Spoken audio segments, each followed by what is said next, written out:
Maybe now they can hear us. How about now? Can you hear me now? Let's go check. Let's see here. Any words? Let us know if you hear anything, and then we'll start. Oh, good. Okay, so what you couldn't hear us saying when you first joined and we were live streaming was that these things never have any problems. They always go off without a hitch. Yes, and let us know in the comments if there are any problems, which you did. So thank you so much. And I believe you might hear a slight echo, but it shouldn't be like a reverberating feedback loop. It shouldn't be like a reverberating feedback loop. Right. Thank you, Pep. It's just this big, massive apartment that you live in. Yeah, it kind of booms. This upper loft here in Trump Towers. Like a poisonous mushroom. Quick to the point. Well, listen, everyone, we got a whole bunch of things we want to do in this live episode, so let's jump in here and get started. Some of those aren't even actual paper. No, I know.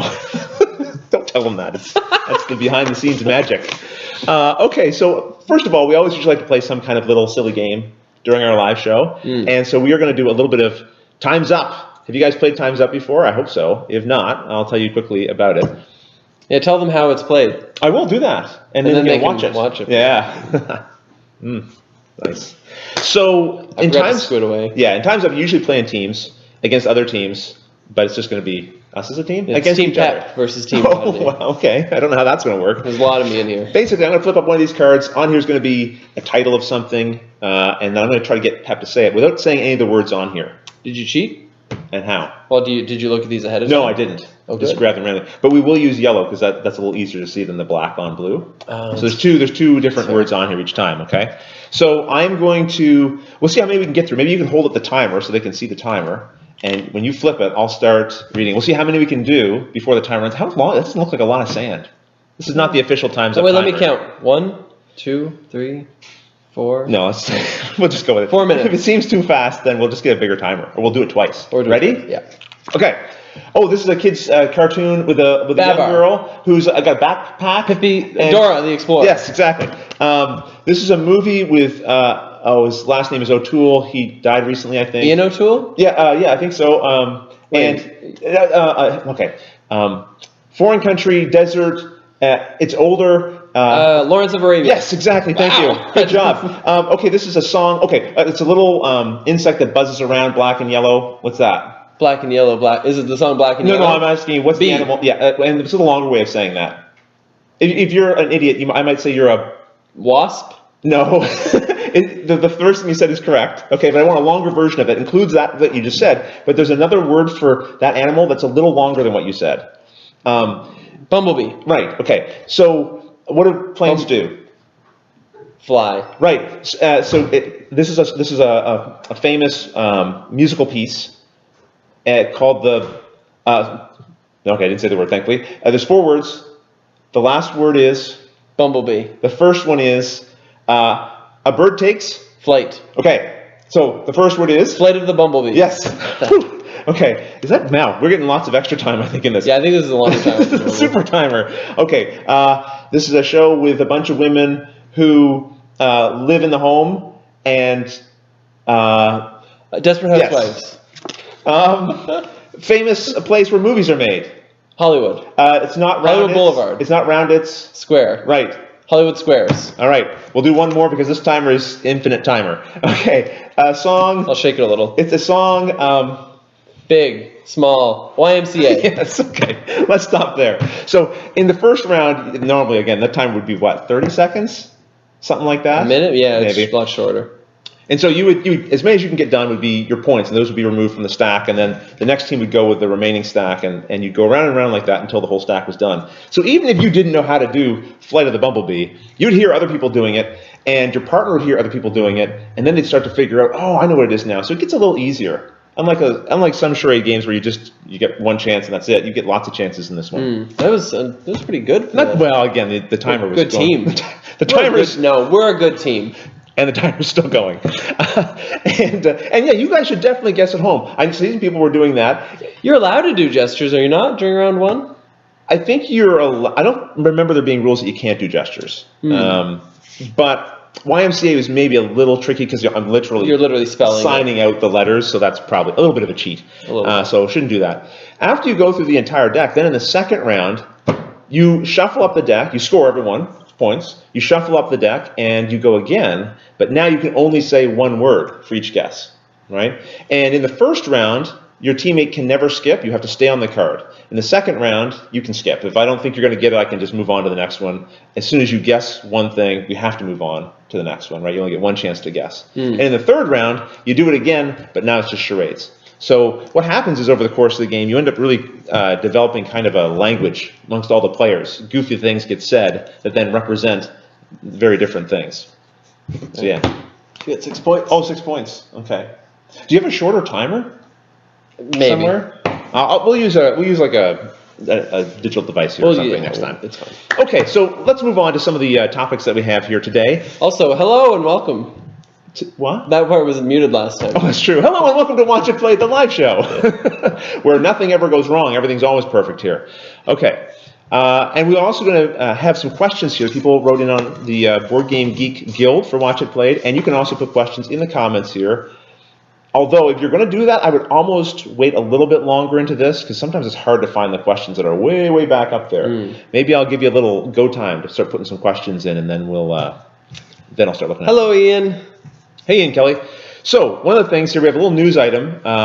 This was kind of amusing. I got a tweet from Brian over at Flat Hat Games, who took this picture of someone that he saw watching Watch It Played while they drove their vehicle in traffic. They had it. You can't really see it here, but he did confirm. At first, I thought he was joking. He said, no, the guy put Watch It Played up on the dashboard, the windshield there, and was watching while he was driving, which is, I certainly can't recommend it. Maybe it's the passenger watching.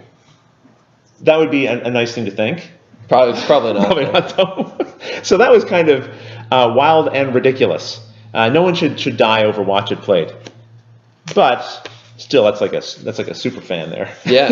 Okay. You're gonna find that guy. Yeah. If you're that guy or girl, yeah. Come find us. Yeah, let us know.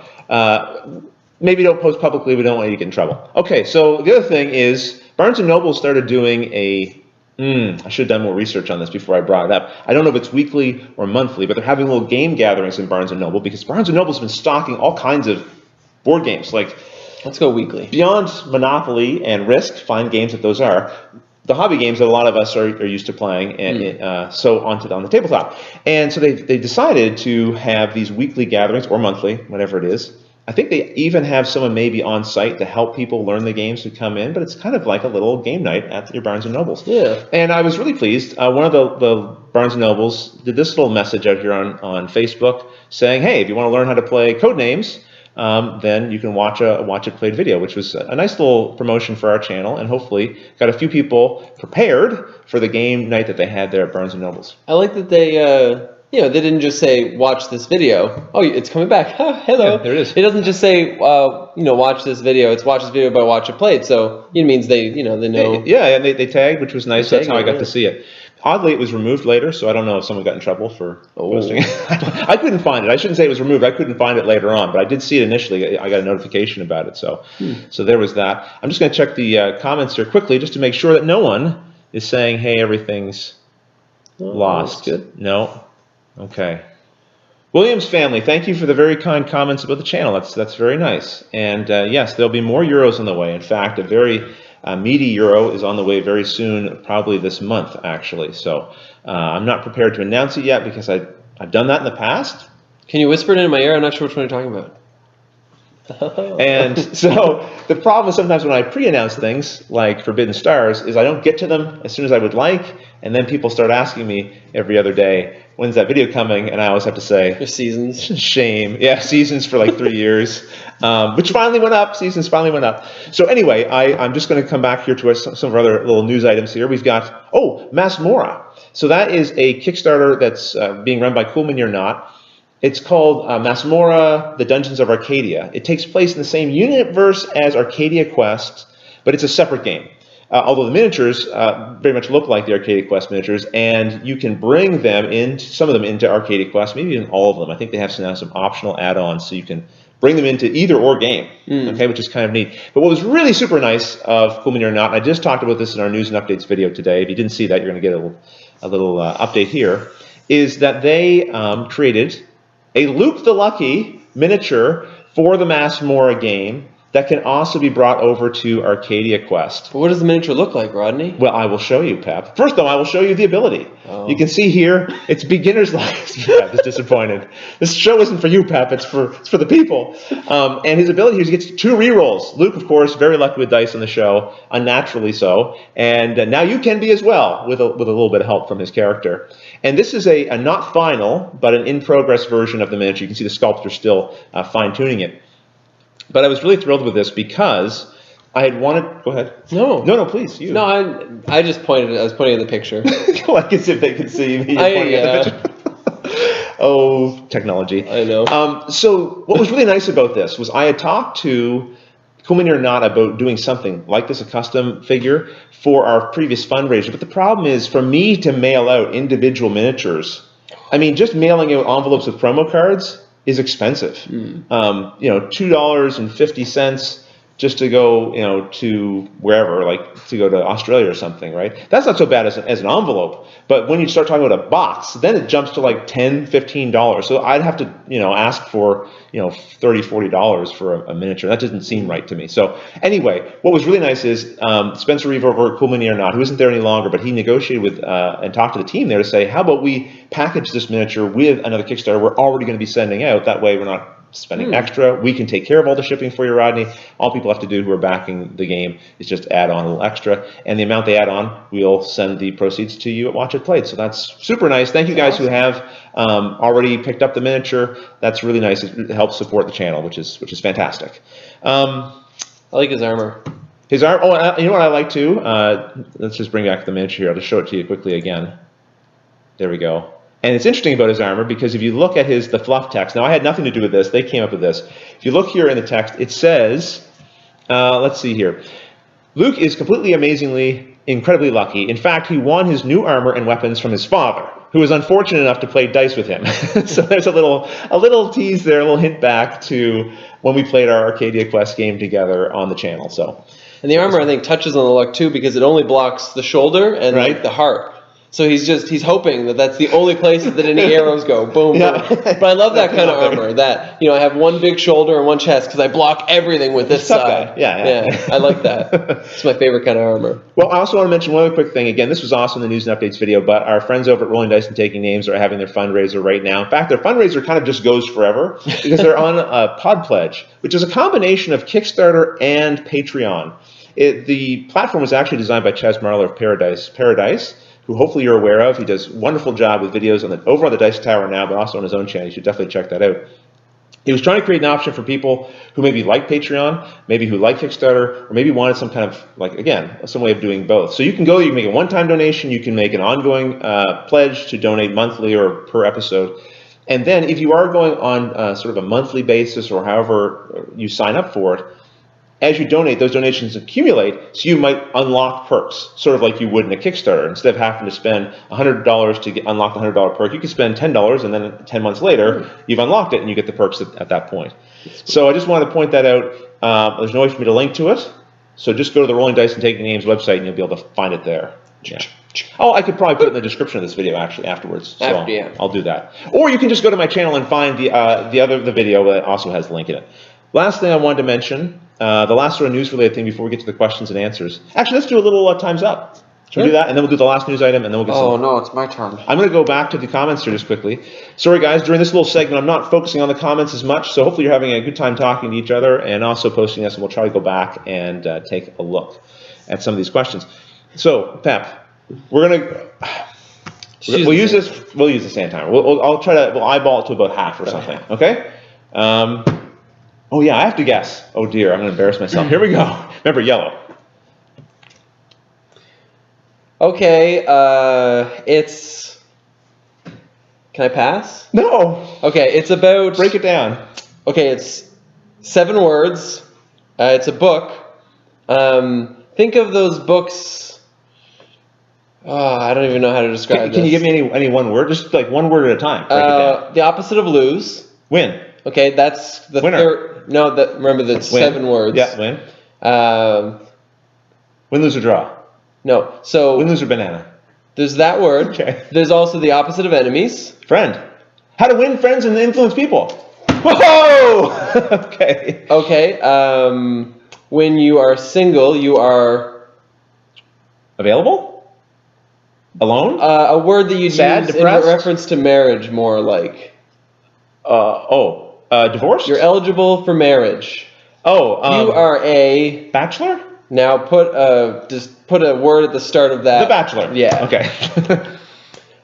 Cool movie about people who shoot each other in a warehouse. The Matrix. By Quentin Tarantino. Oh, Reservoir Dogs. Yeah, Yes. I wanted to go weird with that Awesome. one. When someone has betrayed you and you just can't them. Oh, you've Rodneyed them. You've been Rodneyed. And it's a movie. Okay. And you've betrayed someone and they can't come back from it. They can't revenge. They can't. What can't forgive you? No. Unforgiven. Yep. Oh.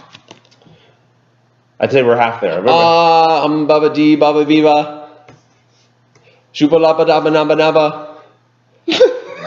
Hey! Macarena. Yeah. Shabba dabba doo. No, we're done. I think we're. I thought you were having a stroke there, Pep. Okay. I was worried. All right. Oh, good. Some people were guessing there as well. It's funny, though, because of the little time delay between what we're doing and what you guys are seeing, your guesses will be coming in a little later than what we've actually done. So, how do we do there? Got 5. Okay. All right. Very good. So the last little item I wanted to mention was Games Workshop. Sorry, I'm going to grab a quick sip here. So this is, here, I'll do a little plug for Contigo. This is a company that makes different thermoses and stuff. I found this one online, and I heard such good things about it, I thought I would buy it. It's called the Loop. Let me just check the bottom of it here. It's called the Wave Loop or something like that. Anyway, the reason why I want this, I love having a little water with me at a convention. But of course, you always be worried about things tipping over and falling over, right? So you need something that's tight and seals. This thing has got such a great seal. I actually put this in Luke's backpack today, filled with liquid. That's bouncing and jostling all around there. Didn't drip a bit. It's got a lock here on the top so that the spout here for drinking out of stays locked. When you want to take a drink, you unlock it and you just push the button here, and then it's ready to go. So there's no top to like screw on and off at the table, or then you screw it off and you leave it because you wanted to roll the dice quickly. Then your hand comes back up and knocks over it, automatically seals afterwards. So anyway.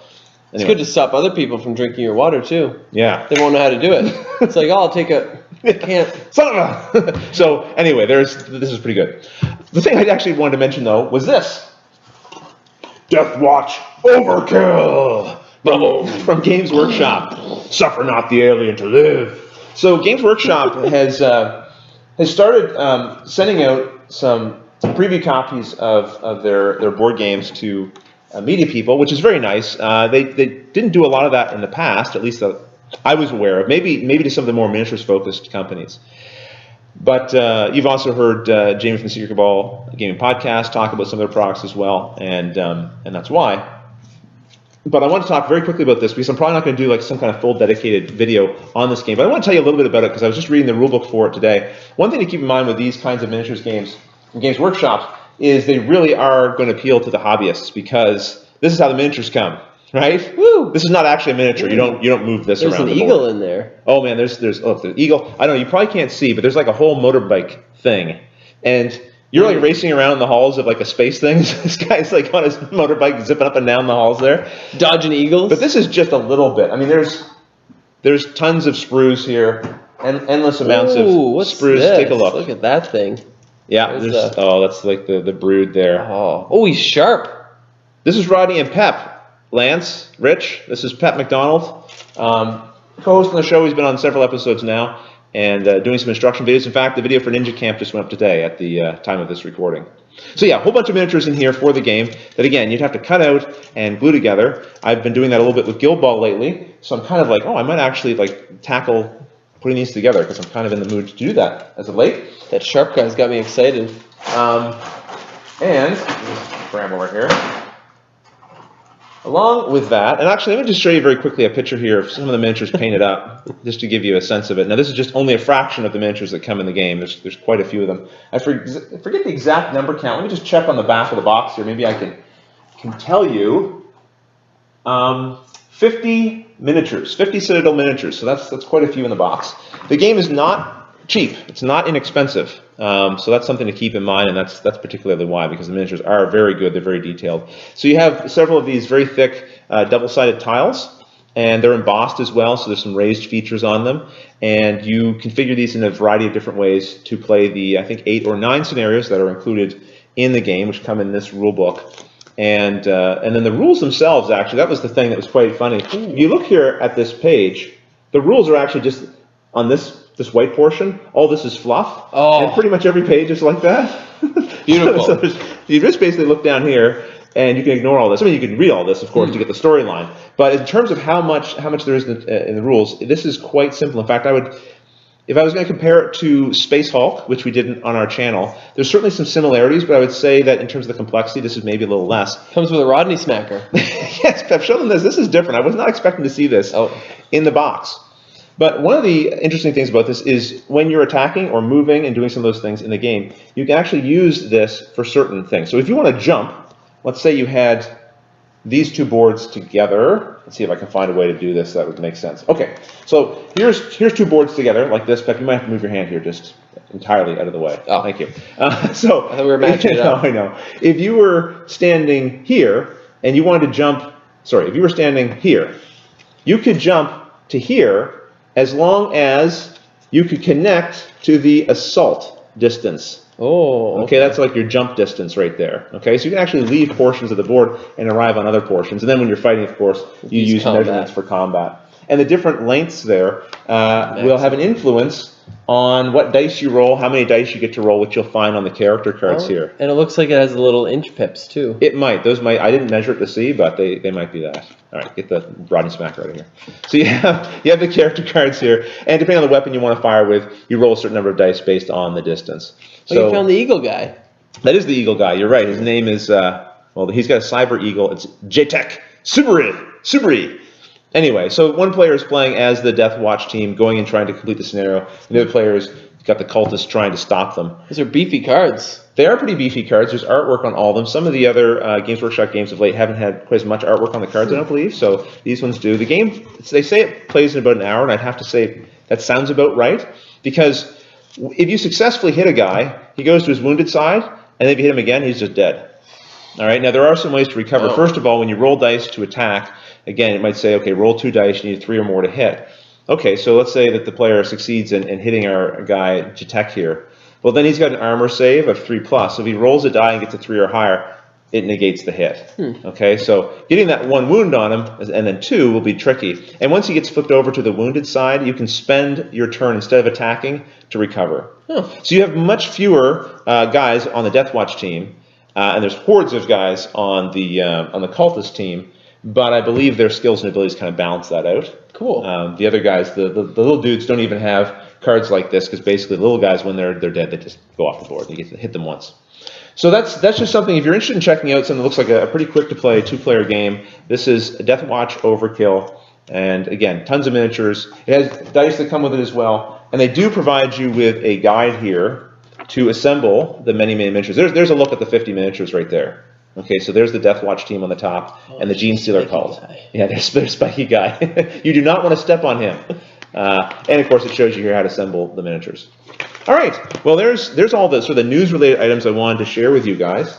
But I would also like to answer some questions that we received, as well as the ones that you might be posting now. Before we do that, though, should we do another little time's up? Yeah. All right, sure. So this is my turn. It's your turn. We're going to flip. Get ready to guess at home. You should bring it up so they can... Oh, it's your... Oh, yeah, that's right. And go. Whoops, go. Oh, if you're being pulled behind something, you might say you're being... Dragged. Okay, and a fisherman throws us out to catch fish. Fish. A fisherman throws us out to catch... Oh, net. Yeah. Drag net. Yeah. I'm a monkey holding up a little cub, and I'm in a movie. Lion King. Yeah. Okay. Oh dear, I'm not poor, I'm... Rich? Richie Rich. What'd you say? Richie Rich. No, the first thing, Rich. before you got crazy. Yes, okay, so hang on to that word. Rich Summer. I'm not unpopular, I'm very popular, so I'm like Rich Summer, I'm... Famous. Yes. Lifestyles of the Rich and the Famous. Yes. Okay, this is by C.S. Lewis. It's a book series by C.S. Lewis, famous fantasy series. Wheel of Time? No, that's okay. not it. So an animal that roars. Lion. King, yeah. I'm flying around on my broom. I'm a. Oh And my I hang my God. clothes in here. Everyone's got this. Everyone's got this except for Pep. Wizard of Oz? Okay, the very first. Lion, the Witch, and the Wardrobe. Yes. Okay. Not English, but French. and French kiss. putting two things together, we're making a love. French braid? I took that off the rails. Sorry. So, they're apart, now they're together. What have I done with my hands? I've just... Intertwined. Yeah, it's a more... Connected. Yes! French connection. Yes! Yeah. I think we got time for one more. Okay, models go up and down this. Runway. Yes. I'm working on a science... Fiction. No, Runway in school I work on a science... Project. Yeah. Project Runway. Yes, okay, I think there's time. So, how many did you get here? 1, 2, 3, 4, 5, 6. Again, very consistent. Considering we have very inconsistent time. Anyone just joining us, we're playing a little bit of Time's Up here amongst the questions, and our timer runs forever, so we're just doing about half time, which is not how you would normally do it. This is not the official Time's Up timer. Okay, time to start answering a few questions here people send in on the Watch It Played Guild. If you're not already subscribed to the Watch It Played Guild, consider doing so. I don't do a ton of activity there because I find I do so much activity on the YouTube comments and Facebook and Twitter, but this is a place where I'll sometimes post in advance of a live show. Hey, if you'd like to ask some questions, put them here. It'll give us something to sort of start with, right? And good job. I see some of the answers coming up here, and people getting them right. Well done. And people saying, "Stop looking at the comments, Pep." They weren't right. Up, to be honest. Andrew, good job keeping an eye on them. Yeah, you're right. You guys are a little bit farther behind, so Pep wouldn't be able to cheat that way. Not that he would anyway. So we have a question here from Raymond, folks. And listen, if you do want to ask some questions, feel free to start putting them in the comments. We'll try to go back and answer some of those once we get through these. And we'll be wrapping up in about a half an hour. So let's see how we can do filling up some time here. Raymond says, do you and Pep have a top 5 list of games you feel are highly underrated? I have a funny answer. Good. I hope it's not... No, it's a funny answer. Okay. I do, but I'm sure you've never heard of them. Oh, of course. Well done, because they're so underrated.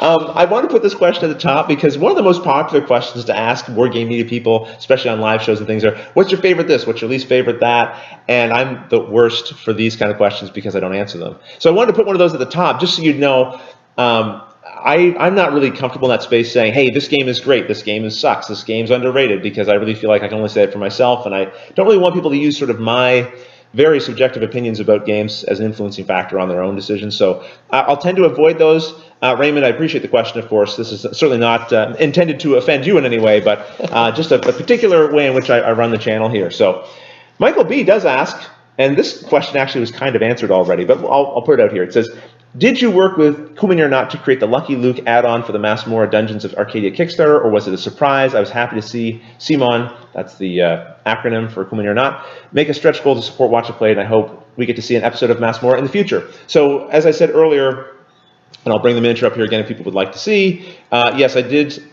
I talked to them about doing it. I didn't really want one of me particularly, but I thought it would be fun to do one for Luke, and so this is what they came up with. So I wasn't involved at all in terms of coming up with the fluff of the character or its powers.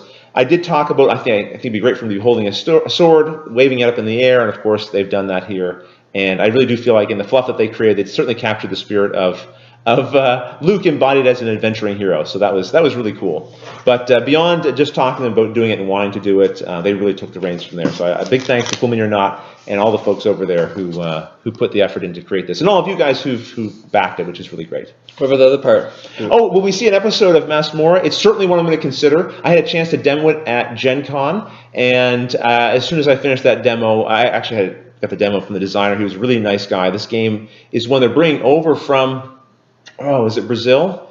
It's already quite popular there. They've, of course, Kumini or Not's putting their touch on it as well, and their production genius to it. But it's a game that's already popular there, and they're bringing it over here. And so I felt like after playing it, yeah, this is one that could work for the show. I'll want to play the final finished product to make sure I still feel that way. But yeah, odds would be good, especially now with Luke having a character. I think that'd be fun to actually show it being played with him there. Alex M. asks, how often do you find yourself upgrading games you buy, either by replacing components with nicer versions or just adding in extra stuff? Why don't you take that one? What do you think? I personally don't really upgrade my games that much. unless it's like a collector's edition or something really cool. To me, if I'm going to upgrade something, it has to be the last time.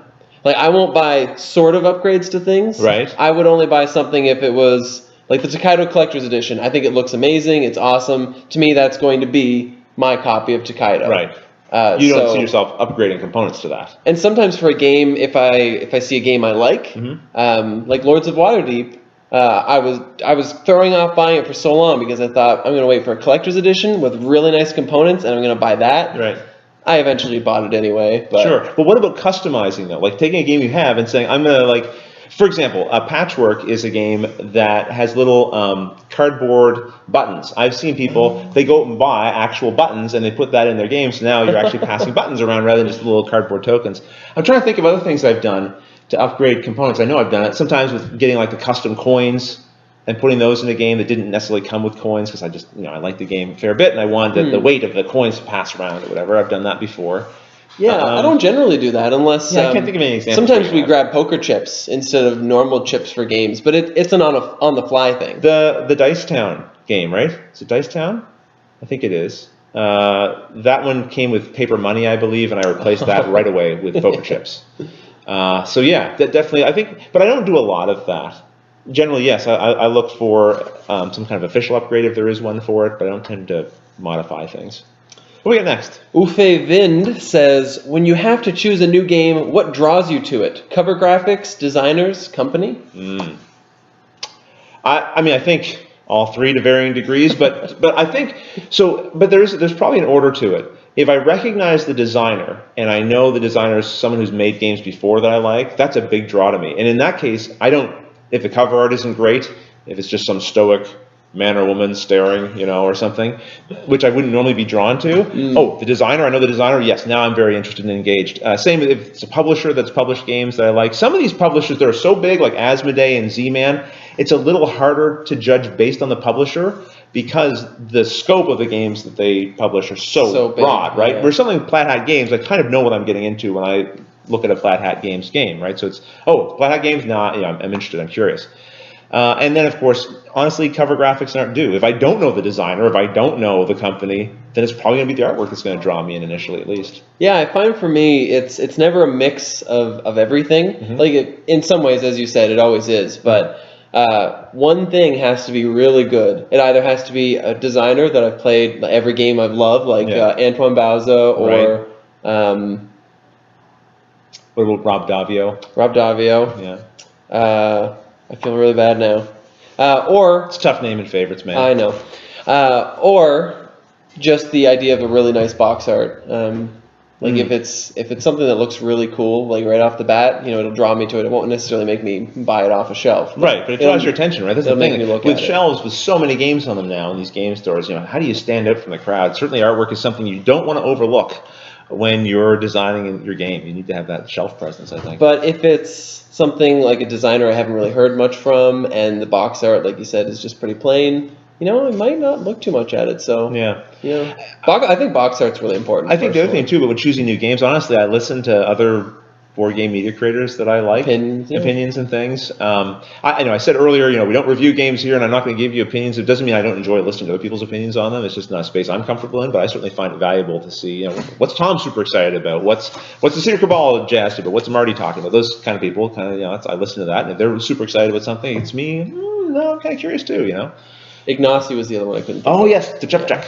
Yeah. It's the last name. I can never say it. Let's do another quick times up here, and then we'll get into another question. What is that the stack? No, this is the stack here. Yeah, that's probably the stack. I think so. Let me take a quick look. Yeah. So I'm reading to you now. No, you're reading to me. I'm reading to you. I looked at the first one. Flip to the bottom. Sorry, everyone. Okay, here we go with a little more times up. Then we have a few more questions. Then I'm going to go to your questions. All right, ready? And. The opposite of... I can't even do that. There are two opposites referring to battle, and it's a book. Love? It was... War and Peace? Yeah. Oh. Okay. I'll be back. The Terminator. It is by Adele. Very popular. Hello? I'm not allowed to do that, but... Oh, give me one of the... Just help me get on one of the words. She used to have it all. Oh no! Blank, blank, blank, blank, blank, blank, blank. No, don't like. Just help me get one of the words. Okay, it's not shallow. It's deep. Oh, in the deep. And you do a dice. Rolling in the deep. Oh my gosh, I'm so sorry. When I know you were all going crazy. Oh, hey, we think we do when we talk like this. Seinfeld, Jerry Seinfeld. No, but the other one's a different one. It's a movie. You got the first name is right, but then Jerry Maguire. Yeah. Okay. I was so with you, and you're like, no, but none of that. Rodney, let down your hair. Rapunzel. Yeah. Our. Wow. Does anyone want to? Okay. When two things are, you can't get them apart. Stop. Because it is attracted. No. Opposites attract. You were right with the first word, but a different word for it. Like it's because it's. Why would it be stuck? Glue. Okay. What is glue? It's a sticking. Okay. Now. Sticky. And then Sticking? What are these? Fingers. Sticky fingers. Yeah. Oh, a different way of saying I think sticky. we're done. Yeah. Okay. Whew. Oh, I got 6. So let's go with that, and we'll do like the second round based on those the next time we do some. All right. So again, time's up. In the second round, you would shuffle up the cards you've already done, and then when you go through them, your teammate only gets one guess, but you can only say one word.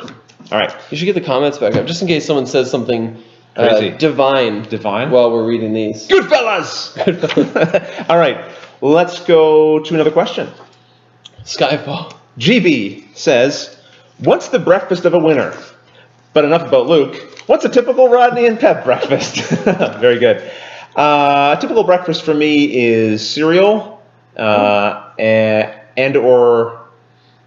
usually cereal or oatmeal or toast. I don't tend to combine things. It's usually if I'm having toast, I'm having toast. If I'm having cereal, I'm having cereal. If I'm having You don't tend to combine things. Okay, no, we can get to that. We'll talk about the lunch of champions. Lunch is a whole other topic. What about you, breakfast? So lately, especially, Sometimes eggs. My breakfast has been exactly this: 2 slices of ham, chopped in half, so that it's 4 slices of ham. Oh yeah, it's important. 2 eggs, and either an Sliced orange. in half, so it's 4 eggs. No, just 2 eggs, with yolks, and 1 orange sliced into 4 slices, or a grapefruit, either one. So is that your door? I know. This is ridiculous. We need to have a little on-air sign on the door so people know not to interrupt. Hello. All right, so let's talk about. What? No, I'm busy. Let's talk about. Yeah. He's got someone at the door. So let's talk about lunch, because lunch can be a little less predictable. Pep was over the other day for lunch, and we were looking for something to eat. Because what were we working on? We were working on some Guild Ball, right? We were learning and playing that. Yes, Guild Ball. So it ran over lunchtime, and I had exactly 3 slices of bread for each of us. So I thought, okay, we'll make a little double-decker sandwich. I had just a little bit of turkey and just a little bit of chicken, but a lot of peanut butter and jelly. So we made a double-decker sandwich, and we put turkey on one layer, peanut butter and jelly above, and then chicken on one layer and peanut butter and jelly above. So 2 separate sandwiches, and we both... Admittedly, the chicken was delicious, and it was chicken tenders. Yeah, the chicken was the better. And it was warm. You warmed mine up. Yes. So it was warm chicken tenders yeah. with peanut butter and jelly, and it was good. It was fine. It was strangely So yeah, I'm not like a big foodie. So I'm really just trying to fuel the machine. That's all I'm doing generally when I eat. I'm not generally eating and then like, oh, this is delectable. I need a little more of it. I just like get the food in me because I got work to do. I go do something else. That's typically how I eat. All right. So GB had another question. Oh, what is the breakdown of how long it takes to make a 15 to 20 minute video to teach a game? Read the rules, play the game a few times, write a script, validate with the designer, record, edit, upload, share, and support for it. That's it. Perfect. Yeah, that's pretty much the whole. You went through the process right there. I might have edited some of these and added. I just thought I'd throw a couple. The one thing I wanted to throw in there was the support in particular. But otherwise, yeah, he had nailed most of these things. I've answered this question before. It varies quite a bit. Now you said a 15 to 20 minute video. Scripting takes. I usually set aside a day to script a video, so that would be like looking at 5 to 6 hours of scripting. For something like Imperial Settlers, maybe. That would be a game that came in around the 15 to 20 minute mark, I believe. And the last one was so short. The last one was Ninja Camp that you just did. Yeah. I don't know how long that would have taken to script that, Pep, that you worked on. That was pretty quick to script, honestly. Although when I've been scripting, because you've given me a lot of time in between, right. I find that I'll script part of it, and then I'll just walk away, and I'll go do something else, and I'll come back. Right. And I find that keeps me from repeating myself at all. Right. Gives me a way to come Fresh. back in. But I'd say it's overall 2 hours. Yeah, when might take 2 hours. Yeah, something like 2 hours. Right. Then, of course, we play the game a few times. That takes the time it takes to play a game. Validating with the designer, well, that depends. Like Stronghold Second Edition had a few issues in the rule book, so there was a lot of back and forth with Ignacy and the team over there, just making sure we had everything up to date and correct. So that was certainly a lot more involved. Oftentimes, it's usually like 2 or 3 emails back and forth, but sometimes those emails take quite a while because usually I'm asking questions about things that are kind of edge case, little weird scenarios. So sometimes part of the reason why it isn't answered in the rules is because the designer maybe didn't come across it in playtesting. So it's kind of like it's sometimes hard to describe it abstractly, and then like you have to make sure they understand exactly what you're asking so that the answer is relevant. So that can take a little back and forth. Yeah, and I felt bad actually during one of the last games that I did the script for. I remember I asked you, I think, 6 questions, and of those 6 questions, 5 of them didn't even matter because they weren't going to come up in the video because they were very specific. Well, what happens if this happens when this happens? Right. And it's like, we weren't going to talk about that anyway, but I just wanted to make sure that it wasn't something crazy and out there because then I feel like maybe it would have to be mentioned. Something you wouldn't want to talk about, yes. Yeah. We do try to, if we think it's something you're going to encounter, we'll try to include it, but generally we don't talk about like specific card interactions. Yeah, it's like, what if you play this card while this card is active and then this creature attacks a player? Yeah. It's like... Yeah, because then the videos would go all day long. Yeah. Recording takes a solid day, at least. The longer ones might take 2 days. And by solid day, I mean start recording 9 a.m. and finish sometime around, I don't know, 5 or 6 p.m. Sometimes longer. Definitely the Stronghold one was a longer one. And then uploading takes forever from my place, which is why I come over here and upload at Pep's because he's got a nice fast fiber op. And then, of course, sharing it takes a certain amount of time. I post to BGG and the support. So I answer all the comments ever on every video, and we now have quite a few videos, and it doesn't matter how old the video is, I'll try to go back and answer them. And Pep, you also do the same thing on videos that you've created.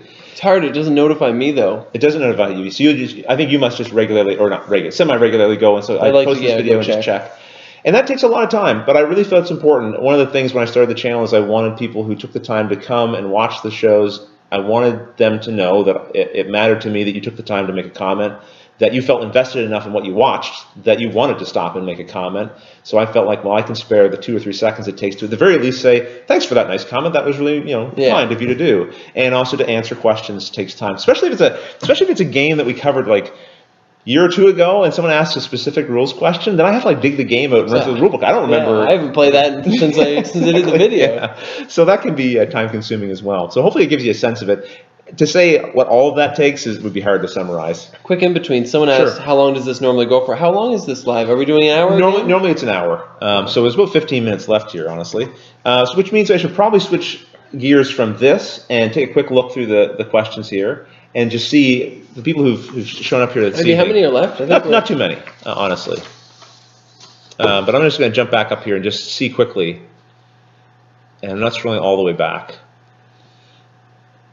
Zen, yes, it is the Euro that you would recognize. And I see your blinky, winky, smiley face. Let's see what else. So, Rububul says, one thing I'd love to see is a watch it play of the new Forgotten King version of Super Dungeon Explorer, which is actually old, just the rulebook is real not great. Real not great. So yeah, Forgotten King is sort of like a re-envisioning of the original Super Dungeon Explorer. I believe the rules have been updated and streamlined. I don't know that I would do that one because I don't tend to go back and do games I've already done, even if there's a new edition of them. I want to cover as many different games as possible, and that's a little close. It's sort of the same reason why I don't typically do expansions either. But you never know. Let's see. Lots of people guessing on the time's up, which is great. Anonymous Internet Person 1 had said, "Going to appeal to the hobbyist," in quotes, when I was talking about the Death Watch Overkill, and he said, what that really means is that you got to put stuff together and paint them, right? Exactly. Let's see, what else? You should do something entertaining while you read. Yeah, we should do like juggle or something. Well, this is good because there wasn't a lot of questions in the early part, which I really appreciate because it means that we didn't have to go digging back through. Yeah. Oh, Hendrix asked, "Is Pep full time at Watch It Played now?" He's great. Well, thank you. First of all, I think he's great too. Thank you. Pep isn't on full time. Oh, you're welcome. He's not on full time, but he's doing work where he can fit it in. Sort of, I guess you're sort of doing it sort of like what I did when I first started, which I was working full time and had to sort of do this on the side. I'm not quite at the point now where the show is financially stable enough to pay for two people. Thanks to the generous donations of people over the last few years, and particularly in the last couple of fundraisers, it's now paying for my time for the most part. So, if our fundraisers continue to do well, as the audience grows, it'll allow me to invest more in someone like Pep. Because certainly what he's doing is work. Writing a script is work. It's not... Yeah. It's not quote-unquote fun. I'm sure when people watch our videos, hopefully they have a good time watching and they see the fun that we're having together. But the actual process of creating that content is time-consuming, and so it's valuable to me what Pep's doing. I'd love to be able to compensate him for that. And certainly I am compensating him in small portions for some of the work that you're doing, but I'd like to expand that to really to what your time is worth. So just moving along here. This is someone asked if I saw Deadpool. I did. Yeah. Oh, yes. Pep was super excited for Deadpool. I'd love to see Deadpool. I haven't gotten there yet. Just haven't found the right time to go, but I hope to go before it's out of the theaters. Jacob K says, "You won't tell us what you think of games, but would you be willing to show us your board game collection at some point?" It's fair. Yeah, and I in some of our table talks, you can sort of see it behind me, but I would certainly give you an overview of that. I actually just recently updated on Board Game Geek my entire collection, so you can actually see exactly what games I own currently if you go to my profile, which is under Pelvidar on Board Game Geek, Pelvidar. You will not find ratings beside the games. I thought you used to do something where you rated them all the same. I did. So at one point in time, I didn't rate games at all because I just think it's silly. But not against anyone who rates games. I can see the fun of it. But I wouldn't want someone going and seeing my rating and then thinking that means something to them. It means something to me. It shouldn't mean something to somebody else, is my opinion. How do I rate King of Tokyo against Game of Thrones? Like, they're just very different games that in the right situation are the perfect game, but I don't know how to compare them to each other. So anyway, so I was not rating it all. Then someone came along and said, you really ought to rate them. You should give them some kind of rating as a way of, honoring, I guess, what they mean in your collection. And I said, fine, I will rate them all 8s. Yeah. In other words, these are games I kept in my collection, so if there's a rating beside it, it means I like it.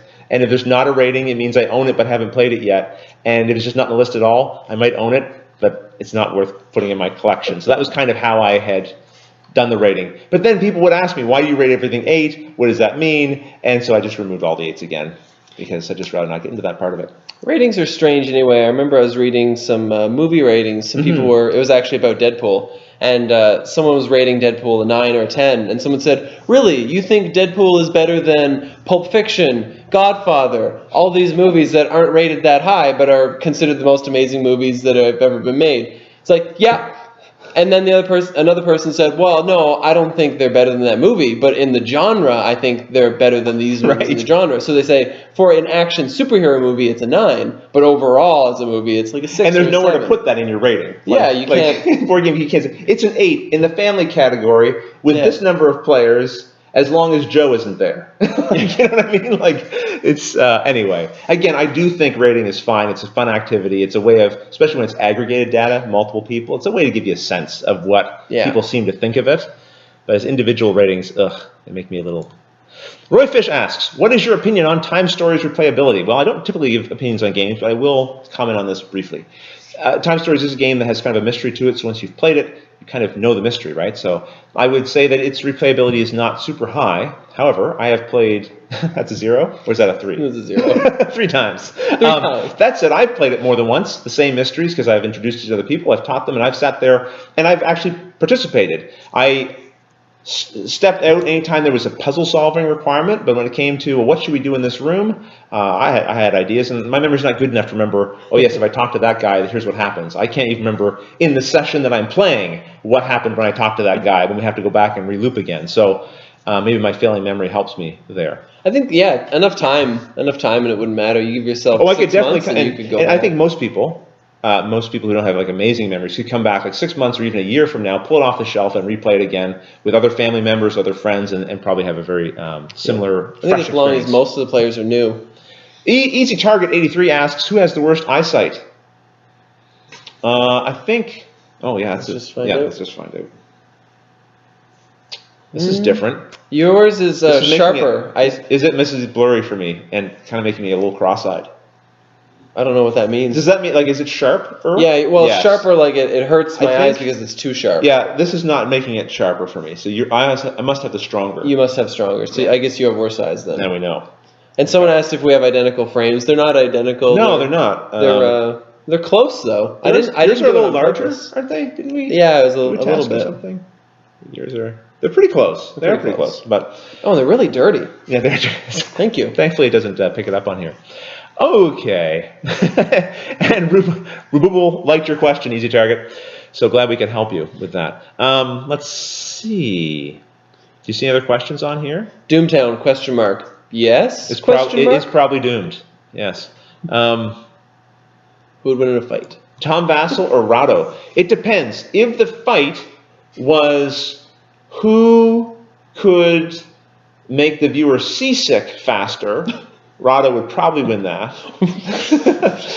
If the fight was who could lose the most components, Tom, because the component drop. I think if it was boxing, it would just be Tom. He's a big guy. He's got some height. He's got the reach. He's leaning down though, isn't he? He's getting a little thinner. He's been on the. No, I mean tall. Oh, I know he's tall. He's tall. Because that's big in boxing. It is big. He's got the reach. Yeah, he's a big guy. And when I made the comment about the seasickness with Rado, that was not taking a jab at him. What Rado does works because that's what he does. He's able to get his content out so fast and much more quickly because he's not trying to get the camera work just all so. He can give you a quick overview of the game and a very kind of frenetic, energetic kind of overview with that movement of the camera. I watch his videos all the time.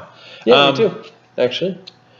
Rado looks like he would fight dirty though, throw dirt in your eyes and all that.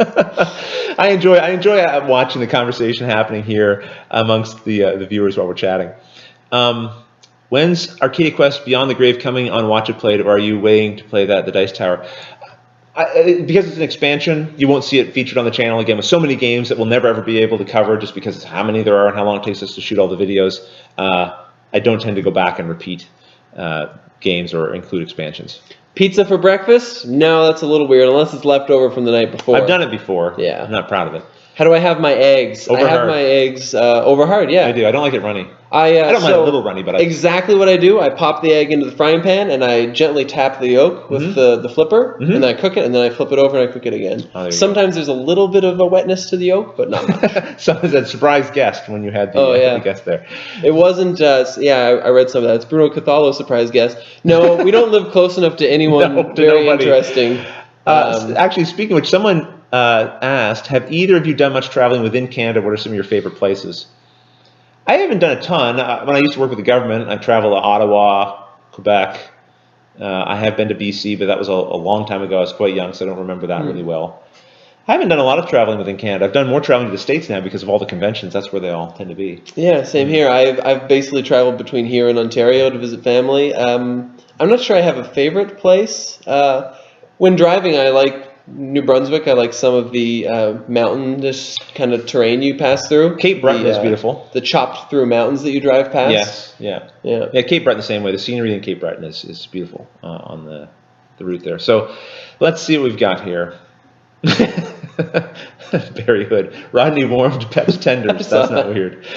Oh, you guys. Anonymous Internet Person 001 asks, in your earlier videos, you used to have a map of the world with text pinned in it. Are those cities you've been to? No, that was during a fundraiser, and when people donated, I would take a little pin tack and pop it in to show where donators had come from. I would have done this in future years. In fact, I did it in another year after that, but a digital map.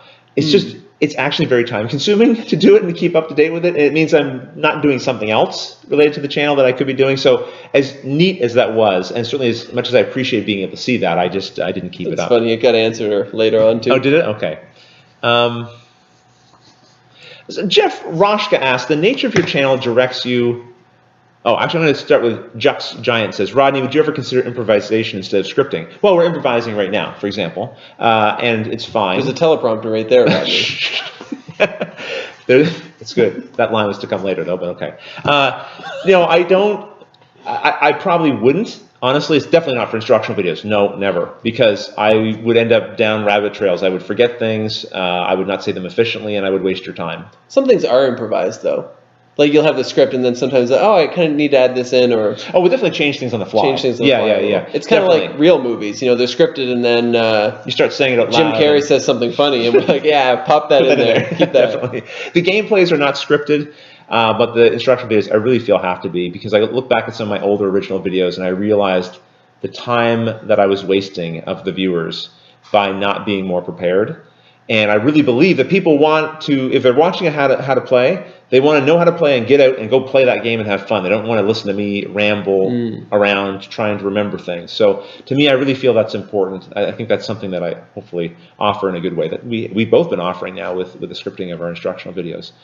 But yeah, everything else is kind of fun and off the cuff and enjoyable to do. Jeff Roshka asks, the nature of your channel directs you towards more current. Maybe it means, does the nature of your channel direct you towards more current or new games? Ever think of doing videos of older games folks may have missed along the years?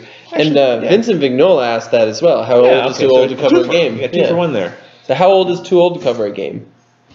I don't think there's anything that's too old, although I will say if someone contacts me about a game and says, hey, would you ever consider doing this, and the game's out of print? It's not that it's too old, it's just that if I was to do it and you really liked the game and wanted to be hard to buy find it, you wouldn't be able to find it. And so it's just a sort of a mean tease. I did Seasons recently, although I planned to do that all along anyway, and that's an older game. But I certainly enjoyed doing that. Imperial Settlers is not a quote-unquote old game, but that was also done somewhat recently. It's hard to know how to judge old anymore. There would have been a time where I would have said, 5 years ago is old. Now it's almost starts to feel like a year isn't old, or 6 months is old. It feels like games just come out a lot faster nowadays. They do. I mean, the market right now is so interesting because a lot of people, particularly the alpha gamers, let's say, they'll buy a game, maybe take the shrink wrap off of it. I don't. Put it on the shelf and go, what am I buying next? Yeah. So it's a different kind of gaming environment. Of course, that's not true across the board, but I think there's a certain amount of our purchases that do happen that way. I could see an argument that miniature games are better for that then. Because let's say I buy a Euro, and I buy it because I think it looks cool. I put it on my shelf. Maybe I unshrink it. Right. Maybe open it up and look at the components, but never actually get to play it. With a miniatures game, by the time you've opened the box and you're like, oh, there's these miniatures, you start putting them together, you paint them, and then you're like, I have to play this now. Right. Like, I just painted all I can't these. just leave this on here. I spent 20 hours on this. And arguably the miniatures maybe even look nicer. Like what I mean is the box is just the box. The miniatures can kind of display at least, even if you don't play the game. If I had a big miniature, I'd probably just leave them on top of the box all the time. But I wouldn't mind going back and playing certain games on the channel like Catan, Carcassonne. We'll call them classics, things that people would be likely still picking up today. Scrabble. Probably not Scrabble. Okay. Thanks for the question. That was an interesting one. Both of you. Let's see. What else we got here? Adamerfeld asked, would you consider streaming another game live, playing with your viewers? Definitely. I had so much fun doing that with Zombicide. I really think a cooperative game, especially a cooperative adventure game, where you have characters that things can happen to, would be a lot of fun to do. I had a lot of fun doing the couple of live games we did here, too. Yes, we did Tiny Defenders, and what else? We did 5 Tribes. 5 Tribes, yeah. Yeah, I definitely have for it. The live thing is a little funky because every time we do it, there's always some kind of little glitch or problem. And hopefully we'll work those out over time. But I would definitely like to do more. Boards Alive asks, what's the best part about having Pep working for Watch It Played now? Oh, it's great to have someone to boss around. It's so awesome. No, the best part is having the extra help. Sometimes it's just a mental help of doing instructional video and knowing, okay, this week Pep's doing the instructional video. I'm going to go down there and work the camera stuff, but I don't have to be in that mental space of like. You just kind of wander around and do things. Well, it allows me to I can wander down, set the shot, then I can go back up. I can answer emails. I can be working on another script. I can be whatever the other things that need to be done. Yeah. And I know something's being done content creation wise. That's really helpful. It's also helpful just to have someone else to bounce ideas off of. Pep and I think very differently about a number of things. But similarly about a lot of things. And similarly about a lot of things, which is very important, right? But having that extra different perspective is useful. Having someone say, well, I don't think that's such a great idea, or maybe we should do this or do that, is quite useful.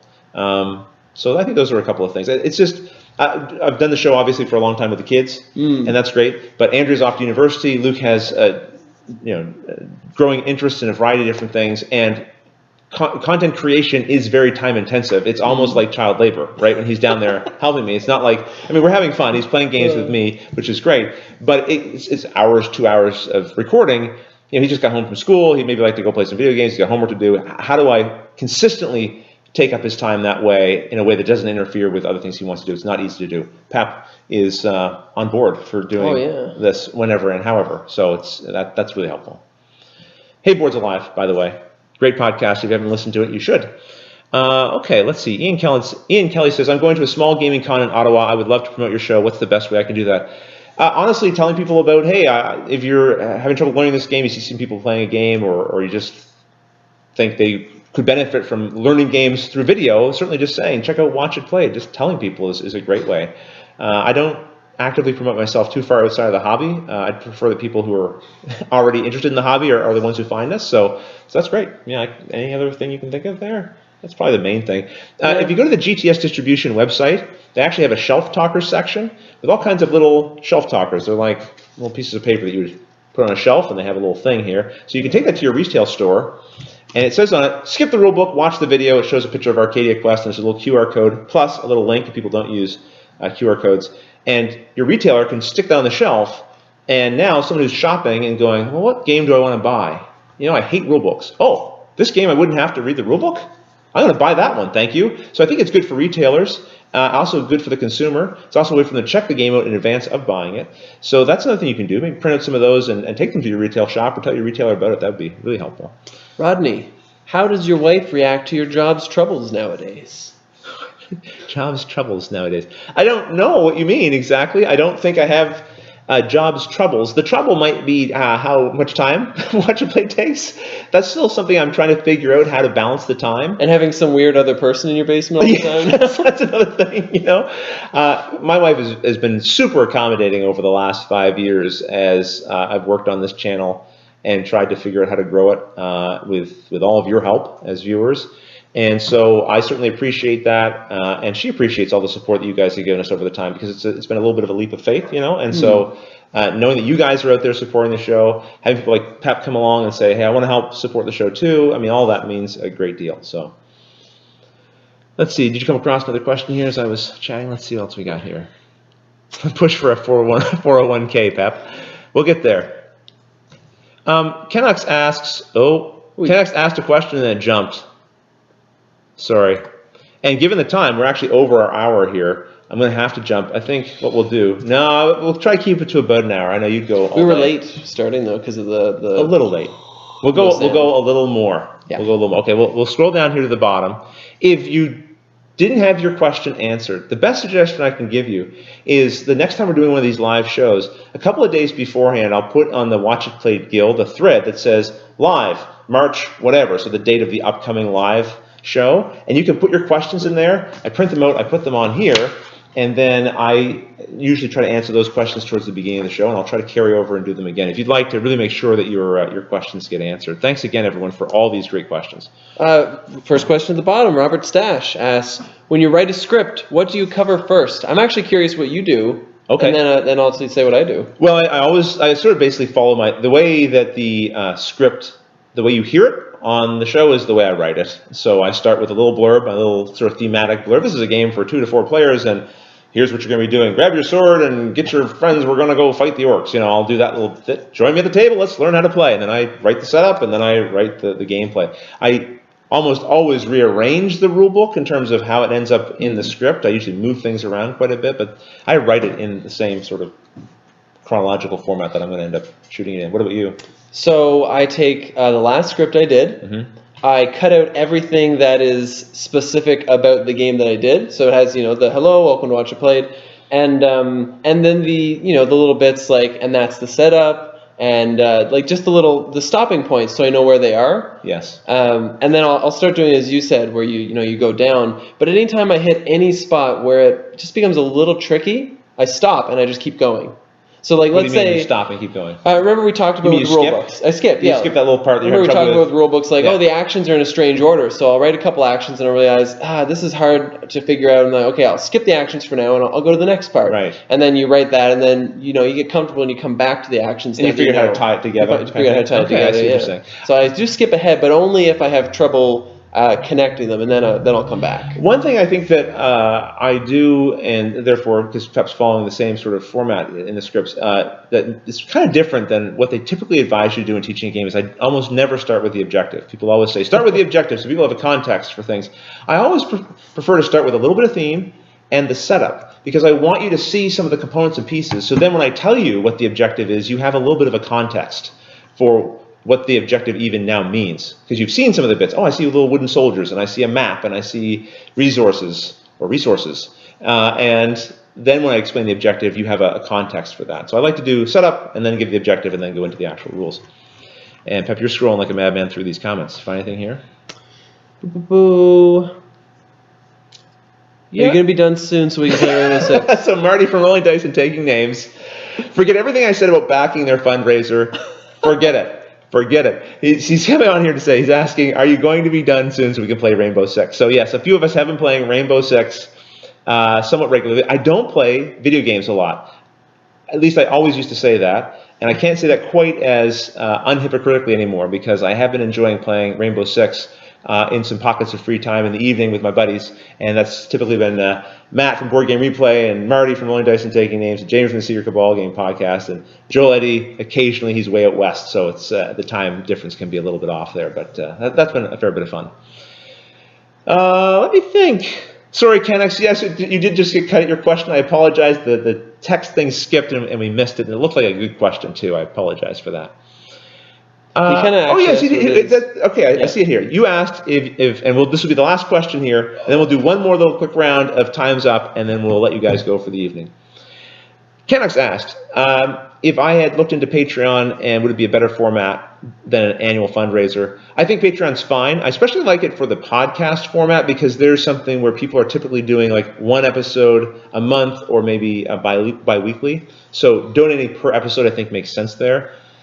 With Watch It Played, I am pumping out episodes as quickly as humanly possible, so some weeks that might mean only one episode because it was a really big game, or because life happened, or whatever. Like right now, taxes are looming, so that's going to sort of cut into my time and reduce how many videos I do this week. But other times it's like, okay, I'm staying up every night till midnight, and I'm just cranking out tons of videos, right? So donating per episode or whatever, I think that would be a little weird. I think you can probably set to like donate per month. Even then, I kind of stayed away from it because it feels like a bill to me. I don't really want donations to the fundraiser to be about like you're paying a monthly bill. And again, I know people are comfortable with it, but I prefer I bug you once a year for your support, and then I quote unquote leave you alone the rest of the time as much as I can. And I remember I actually approached you about that whenever I found out about Patreon. And I remember approaching you because, like you said, we don't always see eye to eye on things. So, I approached it very aggressively and like, why are you doing this?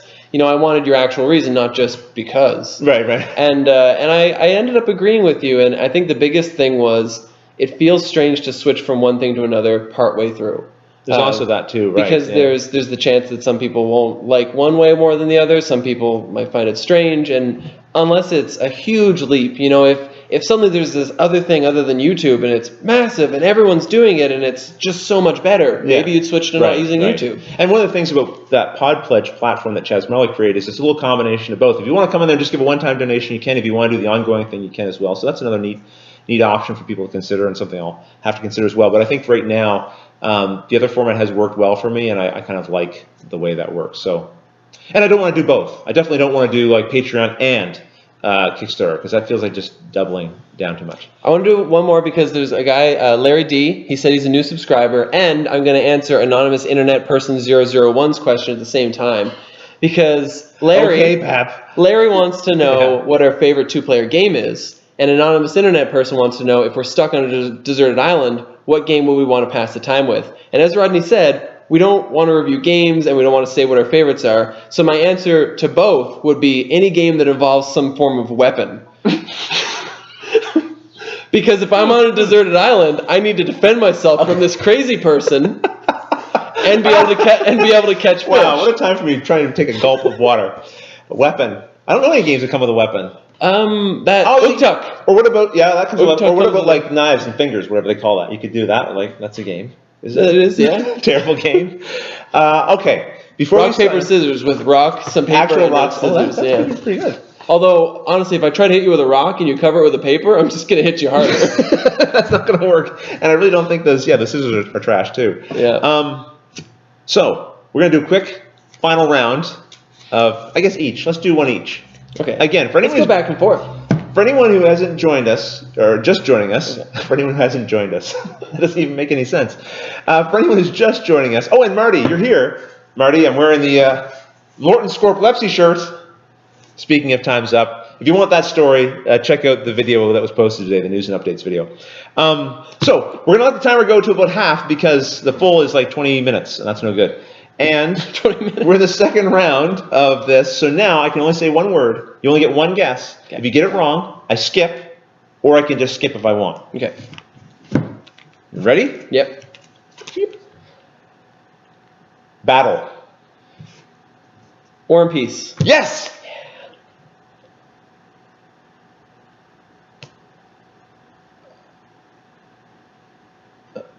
Oh, sorry. That one's so good you would have had it. Models. Project Runway. Yes. English. Pass. Okay. Tolkien. The Lion, the Witch, and the Wardrobe. Yes. I knocked over my cup, but it's no problem because it's got a perfect lid. Poor. Lifestyles, the Rich and the Famous. Yes. Simba. The Lion King. Yes. Pulled. No. Hey. Macarena. You're not allowed to sing. Cheating, sorry. Don't know. Tarantino. Reservoir Dogs. This will be the last one. Single. The Bachelor. Wow, that was amazing. Well done. Because this is harder for the person who has to guess them, I'm going to give myself these points. Okay. And I'm going to give you your points in the other way. No, this is going to be horrible. Because this is where my memory is just going to fail me terribly. I wasn't counting those, just checking to make sure I didn't mix up the piles. 1, 2, 3, 4, 5, 6, 7, 8. 8. Oh, I'm never going to beat that, Bep. I'm never going to beat that. I have to say, I've never played Time's Up this way, where you go on like 40 minutes before the next round. This is not the way you play it. So this is hard. Oh, no. Now, don't be too creative. Oh, here, you can actually, when you flip the timer, just flip it this way. Okay. I won't be too creative. Okay. I'll try to be nice to you. Book. How to win flames and influence people. That came out funny, but you know what I meant. Hands.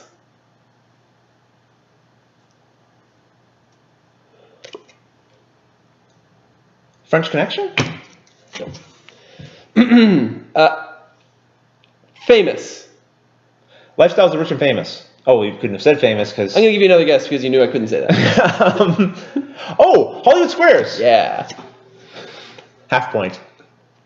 Women. Desperate Housewives. Buzz. Flight of the Bumblebee. Yeah. Scimitar. Lawrence of Arabia. Good one. Wow, that's a good clue. Backpack. Dora the Explorer. Yeah. Hair.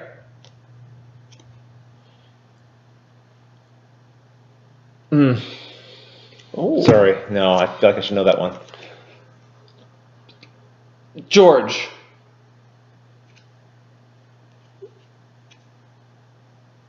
Nope. I can think of it as George of the Jungle. Adele. Rolling in the Deep. Back. The Terminator. Oh, good one. That was good. We gotta be, we won't count anymore. Okay. But keep going. I don't know. We're almost to the end of the pile, aren't we? Pourquoi? The French Connection. Betrayal. Unforgiven? Is that right? Mm-hmm. Oh, nice. Last one. Fishing. Oh, Dragnet. Yes. You're on fire. You were on fire. Those were great clues. I shouldn't have done what I did and tried to eke myself into victory because I really just gave it to you. You were trying to win the victory. I really thought I was going to get stunk there. So 1, 2, 3, 4, 5, 6, 7.5. Okay. Because you gave me I think you still got the victory. 4, 5, 6, 7.5. Oh, you won because of that half. Really? At that half point. Well, it was a team. Woo! Very done. Really good. Everyone. So there's a little dose of Time's Up, some wacky live. Do you want to know the ones that you didn't? YMCA was the hands. Rapunzel was the hair. George was Jerry Maguire, George Costanza, and the. You should have said Seinfeld. I didn't think of Seinfeld. You only get one word. That's true. That's true. Well done. Well, everyone, I hope you enjoyed that. That was a lot of fun for us to do. These always are. And these actually are happening as part of a stretch goal from our previous fundraiser. So thanks, guys, for the donations. And definitely leave suggestions for discussions on Table Talk. That would be super appreciated. Yes, it's very helpful. We have some ideas, but I always love hearing new ideas because sometimes the well runs a little dry. And some suggestions that people have when they're giving them, try to think about something that actually has some meat on the bones. Like sometimes a topic you could talk about maybe for 30 seconds and that would be about it. But sometimes, how do you feel about gaming T-shirts? It's like, I like them. Yes, exactly. Sometimes I get little questions like that, and it's hard to stretch them out into something more. It's perfect for this live show, but not as good for Table Talk. So you could make a table cornucopia, like a tabletopia. You're blowing my mind now. And a great place to put those suggestions for Table Talk is either to email me at watchitplayed@live.com or on the Guild at BGG, the Watch It Played Guild. If you Google Watch It Played Guild, it should come up as the first thing. So listen, we're going to sign off right here, right now. You ready? Right here, right now. Until the next episode, everyone. Thanks for watching. Thanks for watching. And now we have to figure out how to stop the stream here. Not without the mouse. You're artificially extending this path. Give me the mouse back. How do we stop this thing? Stop the streaming. Goodbye. Goodbye. Now it's asking me if we actually want to stop the streaming. No, cancel. No, I do want to stop the